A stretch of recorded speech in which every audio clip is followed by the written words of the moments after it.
Hello guys, welcome back to SRG study. स्वागत है आप सभी का आपके अपने यूट्यूब चैनल एसआरजी स्टडी में। सो फ्रेंड्स, आपको पता है आपका पेपर आज यूपी बोर्ड 10th का हो चुका है, जो कि हिंदी का पेपर था। और आप अपने आंसर की यहाँ से मिला सकते हैं, जो कि महत्वपूर्ण 20 प्रश्न आपके पेपर में आए थे बहुविकल्पी के। जैसे कि पहला प्रश्न यहाँ पे है, आइए इसका आंसर देखते हैं हम लोग। प्रश्न नंबर पहले में पूछा जा रहा है कि चंद्रगुप्त की रचना की विधा है। तो आपको ध्यान रखना है, पहला ऑप्शन आपको 4 मिले हैं, जिसमें से इसका राइट आंसर हो जाएगा ये है एक नाटक। दूसरा है दीप जले शंख बजे के लेखक हैं। पहला ऑप्शन है कन्हैयालाल मिश्र प्रभाकर। दूसरा है शांति प्रिय द्विवेदी। तीसरा है रामवृक्ष बेनीपुरी। और चौथा ऑप्शन है देवेंद्र सत्यार्थी। तो इसका राइट आंसर हो जाएगा ऑप्शन नंबर फर्स्ट, बिल्कुल सही है आपका, कन्हैयालाल मिश्र प्रभाकर। अगर आपने इस पर टिक किया होगा या इसको लिखा होगा तो आपको एक नंबर सही हो जाएंगे। प्रश्न नंबर थर्ड है शुक्लोत्तर युगीन लेखक हैं। पहला ऑप्शन है विनय मोहन शर्मा। दूसरा है मन्नू भंडारी। तीसरा है उपेंद्र नाथ अस्क। और चौथा ऑप्शन है सत्येंद्र द्विवेदी। तो इसका राइट आंसर हो जाएगा ऑप्शन नंबर बी, बिल्कुल सही है, मन्नू भंडारी। प्रश्न नंबर 4 है हजारी प्रसाद द्विवेदी लेखक हैं। पहला ऑप्शन है पानी के प्राचीर से। दूसरा है आपका बंटी। तीसरा है बूंद और समुद्र। चौथा ऑप्शन है बाणभट्ट की आत्मकथा। तो इसका राइट आंसर हो जाएगा ऑप्शन नंबर 4, बिल्कुल सही है, बाणभट्ट की आत्मकथा। यह हजारी प्रसाद द्वारा लिखित एक आत्मकथा है। प्रश्न नंबर 5 है निम्नलिखित में से जयशंकर प्रसाद का नाटक नहीं है। पहला ऑप्शन है अजातशत्रु। दूसरा है स्कंदगुप्त। तीसरा है ध्रुव स्वामिनी। और चौथा ऑप्शन है अंधेर नगरी। तो आपको पता है अंधेर नगरी किसकी लिखी रचना है, इसलिए यहाँ पे जयशंकर प्रसाद की यह नाटक नहीं है। जबकि जो आपको 3 ऊपर देखने को मिल रहे हैं वो जयशंकर प्रसाद का नाटक है। और आपको बताना है अंधेर नगरी किसकी नाटक है, किसकी रचना है। आगे देखते हैं। प्रश्न नंबर 6 है रीतिबद्ध काव्यधारा के कवि हैं। पहला ऑप्शन है बिहारी लाल। दूसरा ऑप्शन है बोधा। तीसरा है भिखारी दास। और चौथा है घनानंद। तो इसका राइट आंसर है ऑप्शन नंबर सी, बिल्कुल है सही है, भिखारी दास रीतिबद्ध काव्यधारा के कवि है। प्रश्न नंबर नेक्स्ट है पद्माभरण के रचयिता हैं। पहला ऑप्शन है सेनापति। दूसरा ऑप्शन है केशव। तीसरा ऑप्शन है पद्माकर। चौथा ऑप्शन है भूषण। इसका राइट आंसर हो जाएगा ऑप्शन नंबर सी, बिल्कुल सही है, पद्माकर। प्रश्न नंबर 8 में पूछा गया था सूर्यकांत त्रिपाठी निराला की रचना है। पहला ऑप्शन है कनुप्रिया। दूसरा ऑप्शन है सुनहरे सहवाल। तीसरा ऑप्शन है ठंडा लोहा। और चौथा ऑप्शन है राम की शक्ति पूजा। तो इसका राइट आंसर हो जाएगा ऑप्शन नंबर डी, बिल्कुल सही है आपका, राम की शक्ति पूजा। नेक्स्ट प्रश्न नंबर 9 है प्रयोगवादी कवि हैं। पहला ऑप्शन है भरत भूषण अग्रवाल। दूसरा है केदारनाथ अग्रवाल। तीसरा है रामधारी सिंह दिनकर। और चौथा है सुमित्रा नंदन पंत। तो आपको ध्यान में रखना भरत भूषण अग्रवाल जी प्रयोगवादी कवियों में आते हैं। इसका राइट आंसर हो जाएगा ऑप्शन नंबर फर्स्ट। प्रश्न नंबर 10 है आंगन के पार द्वार के रचयिता हैं। पहला ऑप्शन है धर्मवीर भारतीय। दूसरा ऑप्शन आपको देखने को मिलेगा भवानी प्रसाद मिश्र। तीसरा ऑप्शन है अज्ञेय। चौथा ऑप्शन है गिरिजा कुमार माथुर। तो इसका राइट आंसर हो जाएगा ऑप्शन नंबर सी, अज्ञेय। प्रश्न नंबर 11 है करुण रस का स्थायी भाव होता है। सो पहला ऑप्शन इसमें दे रखा है ऑप्शन नंबर ए क्रोध। ऑप्शन नंबर बी शोक। ऑप्शन नंबर सी है हास्य। और ऑप्शन नंबर डी है भय। तो आपको पता है करुण रस का स्थायी भाव होता है शोक। ऑप्शन नंबर बी बिल्कुल सही है।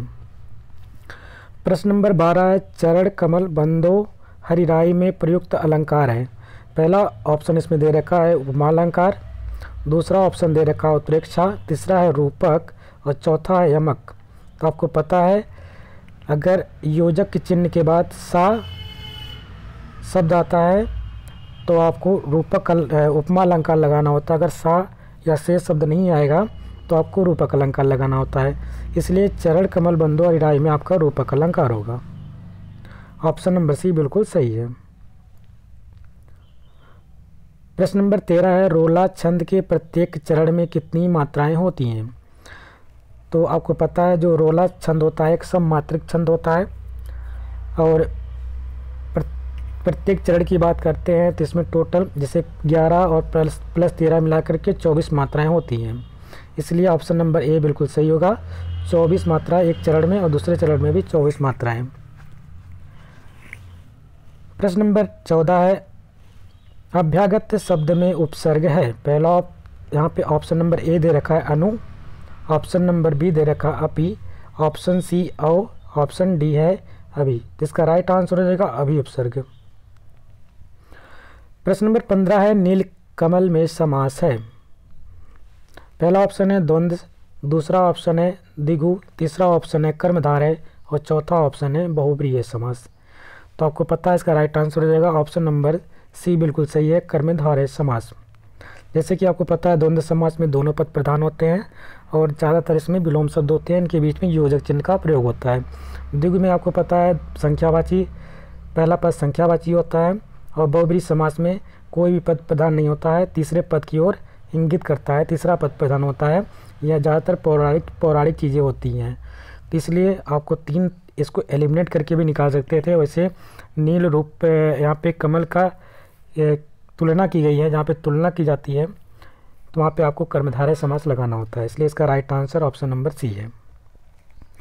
प्रश्न नंबर 16 है, योगी शब्द का तद्भव शब्द होगा। पहला ऑप्शन है जोगी, दूसरा ऑप्शन है युगी, तीसरा ऑप्शन है जोगी और चौथा ऑप्शन इसमें से कोई नहीं। तो इसका राइट आंसर हो जाएगा ऑप्शन नंबर फर्स्ट बिल्कुल सही है, जोगी।